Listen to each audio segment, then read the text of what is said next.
Assalamualaikum warahmatullahi wabarakatuh. Saya Selma Ajimatinur, perwakilan dari kelompok 6, akan membahas tentang interaksi obat diuretik.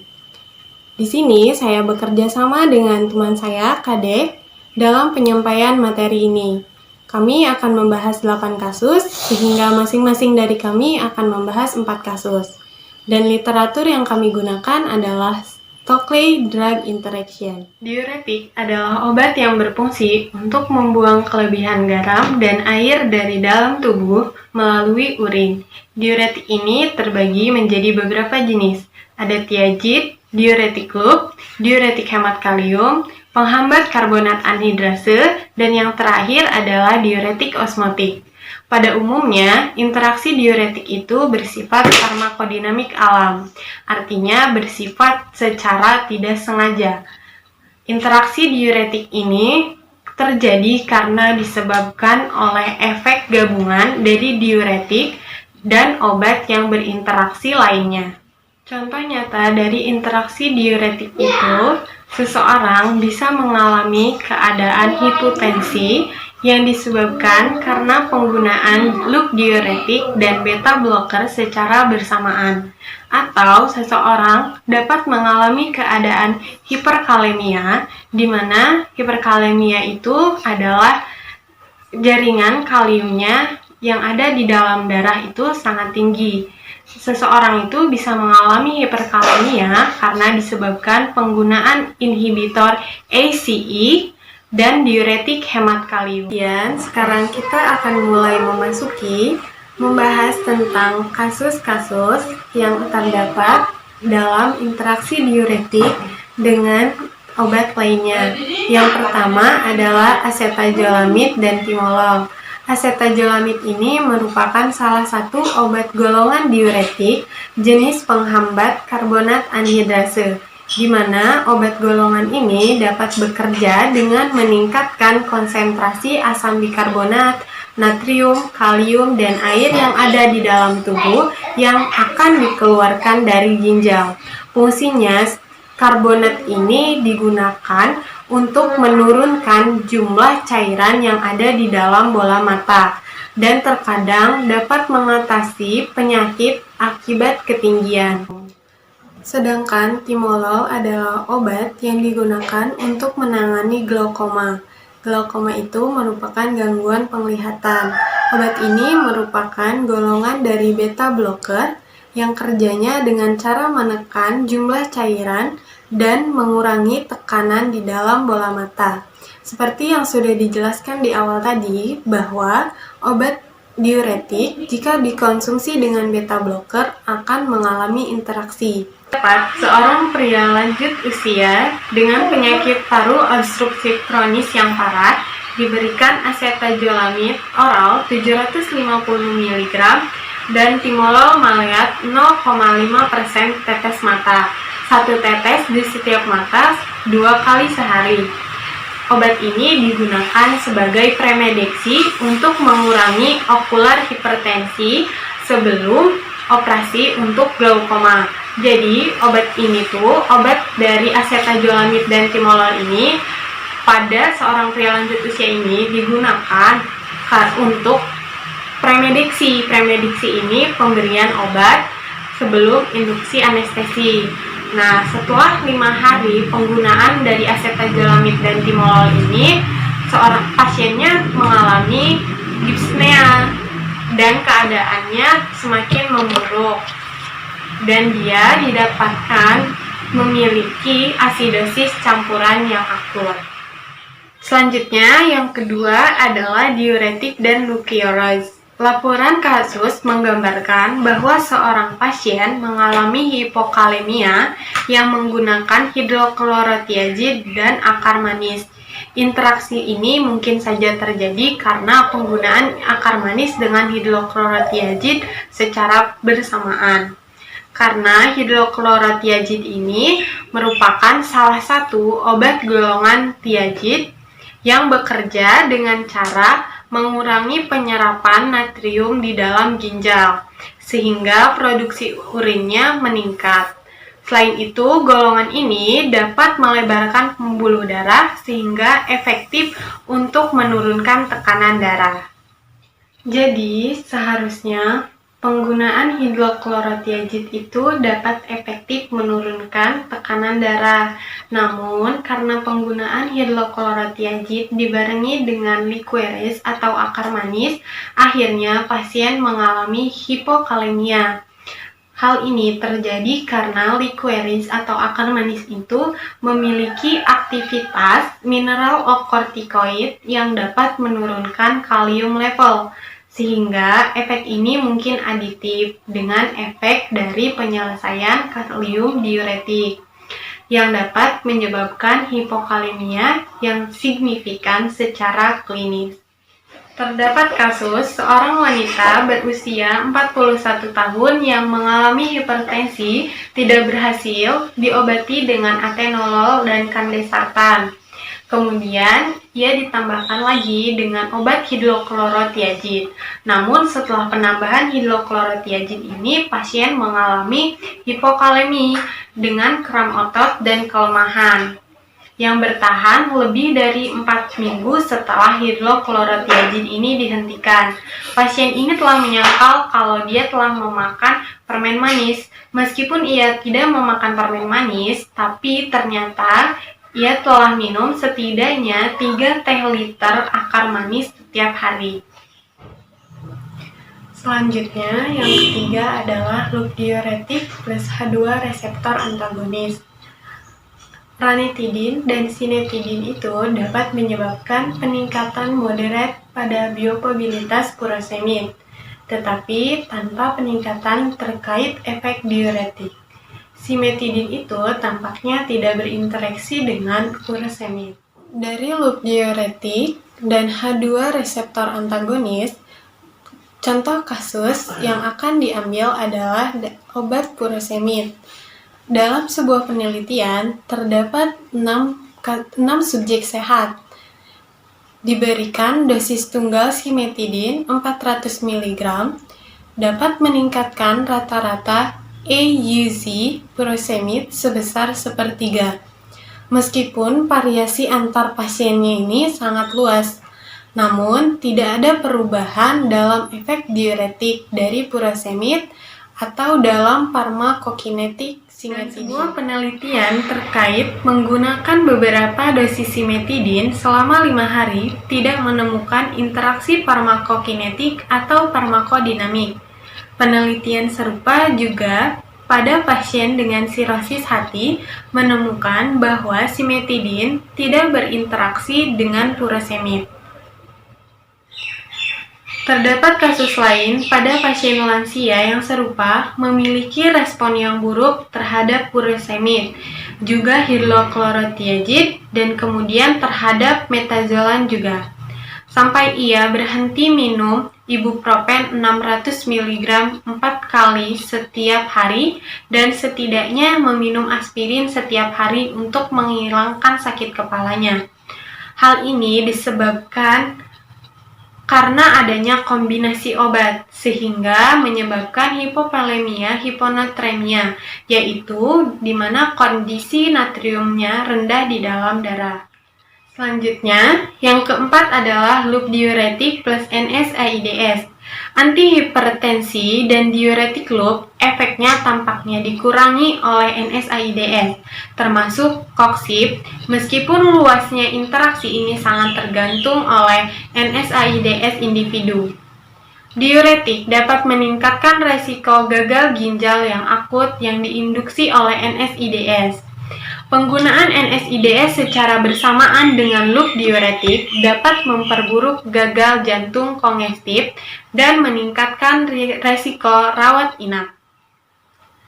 Dalam studi crossover kecil, terkontrol placebo, pada 8 subjek sehat, ibuprofen 400 mg dan 800 mg 3 kali sehari selama 3 hari berkurang secara signifikan dari laju filtrasi glomerulusnya dan diuresis yang dihasilkan oleh dosis intravena tunggal 20 mg dari furosemid.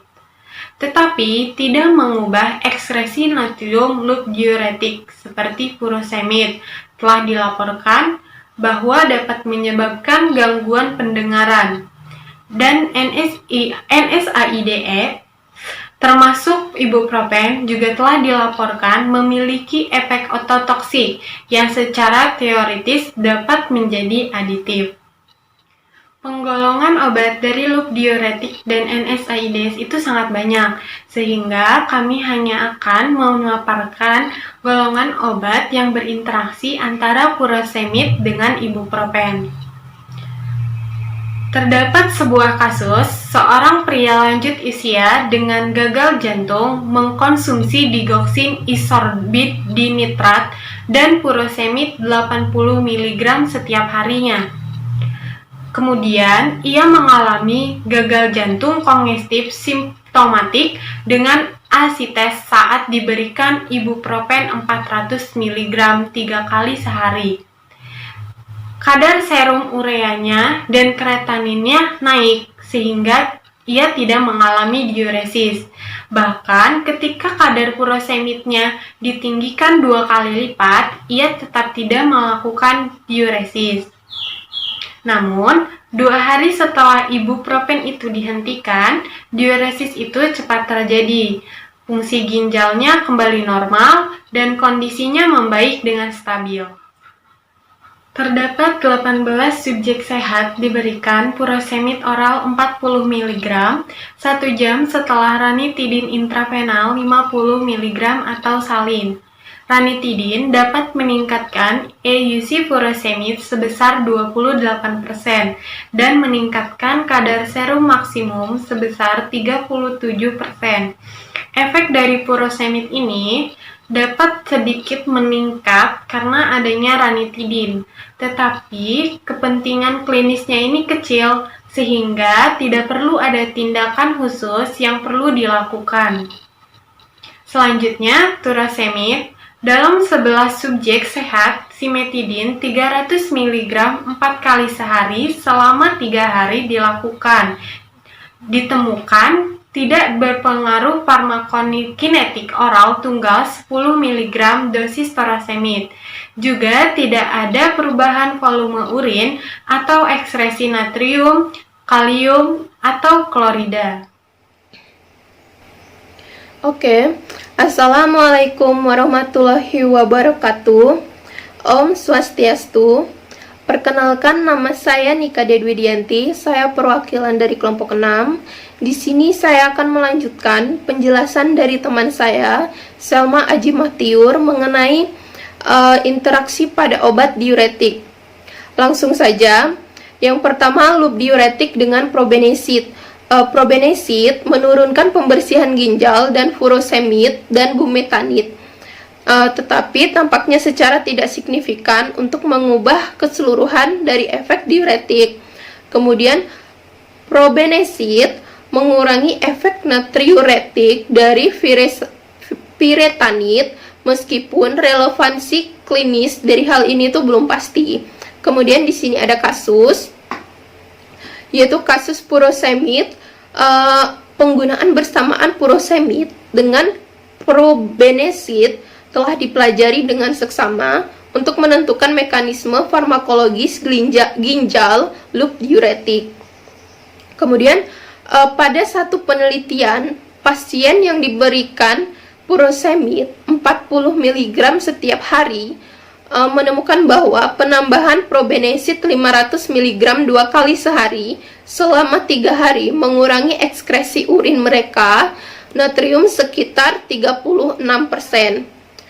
Studi lain menemukan bahwa probenesid menyebabkan kejatuhan atau penurunan, kemudian kenaikan, dan tidak ada perubahan dari efek terapinya.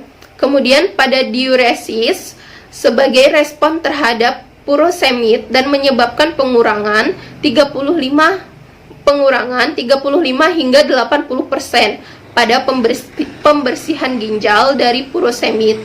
Kemudian satu penelitian menemukan bahwa probenesid 1 gram meningkatkan waktu furosemid hingga 70% dan menurunkan izin oral 65%. Hasil serupa juga ditemukan pada penelitian yang lainnya. Kemudian di sini ada mekanisme loop diuretik dikeluarkan dari darah ke urin melalui organik jalur transportasi asam. Asam organik lainnya seperti probenesid mengubah sekresi diuretik loop dengan bersaing untuk transportasi pada tubulus proksimal.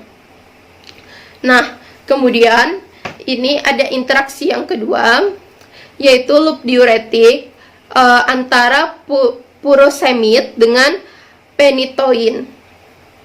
Efek diuretik dari furosemid dapat dikurangi sebanyak mungkin 50% oleh penitoin. Nah, kemudian kasusnya sekelompok pasien epilepsi tercatat memiliki ketergantungan yang lebih tinggi dari yang diharapkan edema, dengan respon yang tampaknya berkurang terhadap diuretik. Nah, pada keadaan ini mendorong studi lebih lanjut pada 30 pasien memakai penitoin 200 hingga 400 mg setiap hari dengan phenobarbital 60 hingga 180 mg setiap hari. Diuresis maksimal sebagai respon untuk furosemid 20 atau 40 mg terjadi setelah 3-4 jam, bukan lagi 2 jam, karena kan biasanya hanya 2 jam nih. Ini terjadinya 3-4 jam. Kemudian total diuresis berkurang 32% untuk dosis 20 mg. Kemudian 49% untuk dosis 40 mg dan 50% ketika furosemid intravena 20 mg diberikan. Beberapa pasien juga menggunakan carbamazepin dan lain-lain. Studi lain pada 5 subjek sehat diberikan penitoin 100 mg 3 kali sehari selama 10 hari. Ditemukan bahwa kadar serum maksimum furosemid 20 mg diberikan secara oral atau intravena berkurang sebesar 50%. Kemudian mekanismenya belum dipahami. Satu saran menyatakan bahwa penitoin ini menyebabkan perubahan aktivitas pompa natrium jejunal yang mengurangi penyerapan furosemid. Kemudian, tetapi ini bukan keseluruhan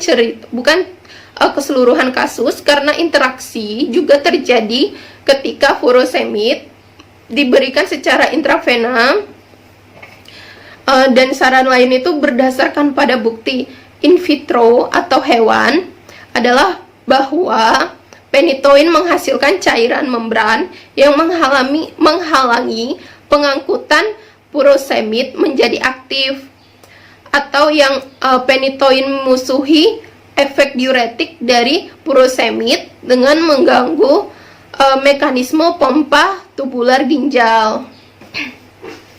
Oke. Sekarang pada interaksi yang ketiga, itu interaksi diuretik hemat kalium, yaitu spironolakton dengan aspirin. Nah, walaupun aspirin ini mengurangi hilangnya sodium di induksi spironolakton dalam urin, aspirin tampaknya tidak mengubah efek antihipertensi dari spironolakton. Nah, ini ada kasus, yaitu kasus pada tekanan darah atau hipertensi. Nah, 5 pasien dengan hipertensi esensial renin rendah terkontrol dengan baik selama 4 bulan atau lebih dengan spironolakton 100 hingga 300 mg setiap hari, mengambil bagian dari studi crossover. Aspirin 2 2,4 hingga 4,8 gram setiap hari diberikan selama periode 6 minggu tidak berpengaruh pada tekanan darah. Kemudian serum elektrolit, berat badan, urea nitrogen, darah atau aktivitas renin plasma. Mekanismenya belum pasti.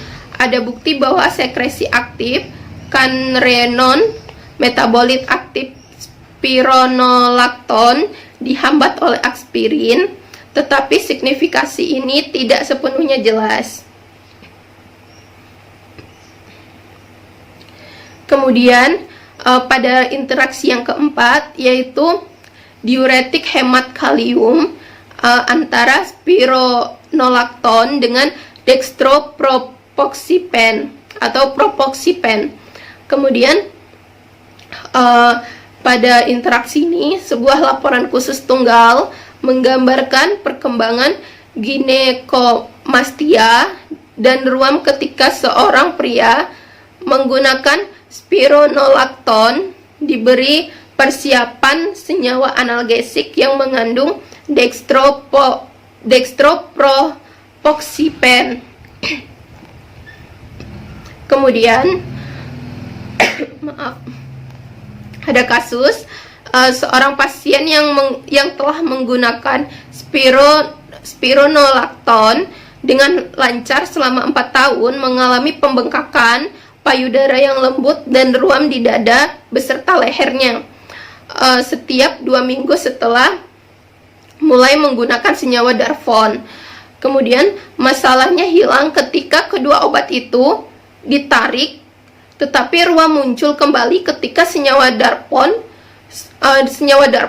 diberikan dan menghilang ketika itu tidak dipakai lagi gitu. Tidak ada masalah yang terjadi ketika spironolakton diberikan sendirian, tetapi ruam dan ginekomastia kambuh ketika senyawa Darvon ditambahkan lagi. Alasan reaksi ini tidak dipahami. Ginekomastia adalah efek samping yang diketahui dari spironolakton. Kemudian penulis menganggapnya tidak mungkin terjadi secara spontan setelah pengobatan bertahun-tahun.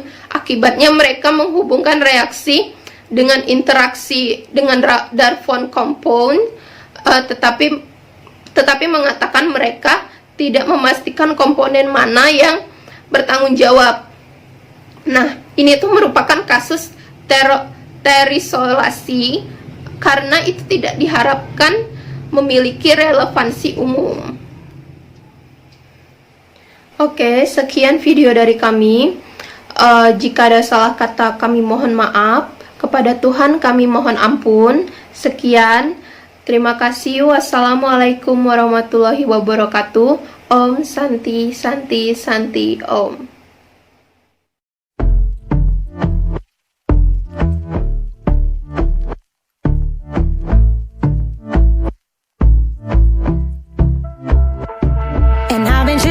Watching the ocean with you, baby, up with a slow motion cruise.